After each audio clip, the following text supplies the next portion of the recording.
এই যে নাও পুতুলের স্যুপ খাও। আরে এরকম পুতুলের স্যুপ কিভাবে খাওয়া যায়? এগুলো তো আমি খাবোই না। না এগুলো খাইতে হবে। আমি তোমাদের জন্য এখন জুস নিয়ে আনতেছি। আরে তুমি কোন রেস্টুরেন্টে আনছো? আমরা যেগুলো খাবো না ওগুলোই দিচ্ছে। আরে জেনি তুমি চিন্তা করিও না, তুমি শুধু দেখো কি হতে যাচ্ছে।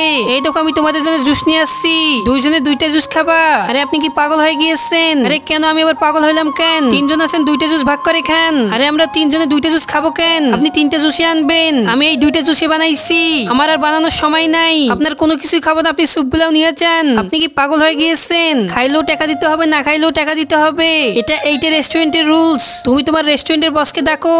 আমার বসকে ডাকা লাগবে কেন? আমি এখানে যা বলবো তাই হবে। বুঝতেছি বুঝতেছি। আরে কি হয়েছে এখানে চিল্লাচিল্লি কেন? আরে স্যার দেখুন আমি খাবার দিচ্ছি, এই লোকেরা খাবার খাচ্ছে না।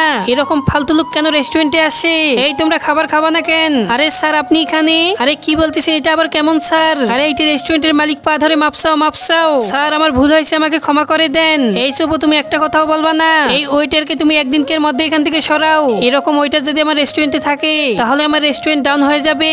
এই জেনি চলো এখান থেকে চলে যাই। আমি আগে জানতাম না আমাদের রেস্টুরেন্টের লোকেরা এইভাবে খারাপ ব্যবহার করে। তোমাকে অনেক ধন্যবাদ এইভাবে সামনাসামনি দেখানোর জন্য।